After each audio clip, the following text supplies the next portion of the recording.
بسم اللہ الرحمن الرحیم۔ کسی زمانے میں ایک چور تھا۔ وہ ایک بادشاہ کے محل میں چوری کرنے کے ارادے سے گیا۔ رات کا وقت تھا اور محل کے ایک کمرے سے بادشاہ اور اس کی بیوی کی گفتگو کی آواز آ رہی تھی۔ وہ کھڑے ہو کر سننے لگا۔ اگرچہ ایسا سننا غلط ہے، ناجائز ہے، چوری ہے، لیکن چور تو چور ہی کرنے آیا تھا تو اسے سننے میں کیا چیز مانے ہوتی؟ آخر وہ چور ہی تو تھا۔ اس نے سنا کہ بادشاہ اپنی بیوی سے کہہ رہا ہے کہ میں اپنی بیٹی کی شادی ایسے آدمی سے کروں گا جو نہایت متقی اور پرہیزگار ہو، بہت اللہ والا ہو۔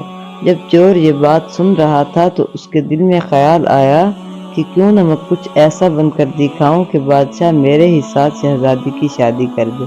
دل میں ایک حرص پیدا ہو گئی۔ اب وہ چوری کرنا تو بھول گیا، لیکن دھوکہ دینے پر اتر آیا۔ وہ گھر جا کر بہت دیر تک سوچنے لگا کس طرح میں اس بات میں کامیاب ہو سکتا ہوں۔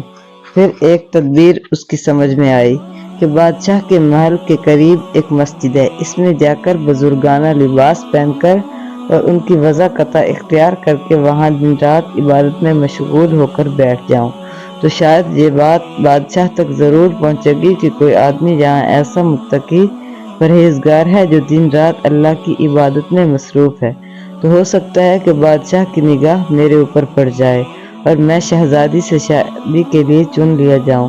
یہ اس چور کا ایک نہایت حقیر اور ذلیل دنیاوی مقصد تھا جس کے لیے اس نے یہ ارادہ کیا۔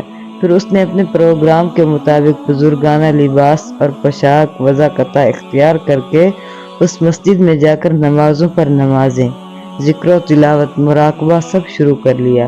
دن گزرتے رہے اور لوگوں میں شہرت ہوتی گئی کہ کوئی اللہ والے بہت بڑے ولی یہاں آ گئے ہیں جو دن رات عبادت کرتے ہیں۔ یہاں تک کہ یہ بات بادشاہ تک پہنچ گئی کہ یہاں کوئی اللہ والے آ کر بیٹھے ہیں، جوان، زہد و عبادت میں لاجواب، تقویٰ طہارت میں بے نظیر۔ جب بادشاہ کو یہ بات معلوم ہوئی تو انہوں نے اپنے ارادے کے مطابق غور و فکر شروع کر دیا کہ شہزادی کے متعلق جو سوچا تھا اس کے لیے اسی کا انتخاب کیوں نہ کر لیا جائے۔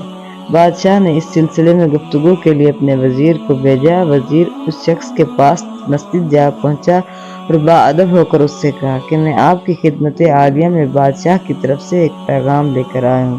اس نے پوچھا کہ کیا پیغام ہے؟ وزیر نے بتایا کہ بادشاہ نے کئی سال پہلے یہ فیصلہ کر لیا تھا کہ وہ اپنی بیٹی کا نکاح ایک ایسے شخص سے کریں گے جو بڑا متقی و پرہیزگار ہو، اللہ والا ہو، اور وہ اس کی تلاش میں تھے۔ ان کی نظر جو آپ پر گئی تو آپ کا انتخاب ہو گیا، لہذا بادشاہ نے مجھے بھیجا ہے کہ اس سلسلے میں آپ سے گفتگو کروں۔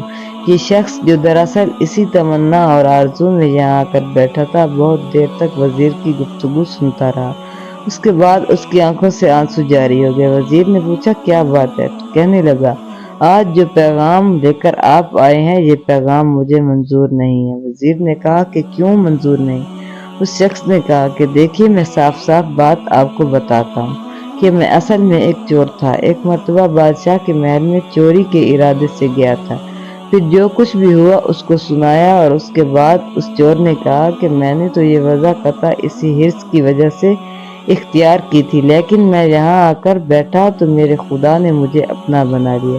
اب بس اس کے بعد مجھے اور کسی کی ضرورت نہیں، میرے لیے میرا خدا کافی ہے۔ بے شک جب عبادت عبادت ہو جائے، نماز نماز ہو جائے، ذکر ذکر ہو جائے اور ہماری دیگر عبادت واقعی عبادتیں ہو جائیں تو بے شک یہ نمازیں اور عبادتیں انسان کو برائیوں سے روکتی ہیں۔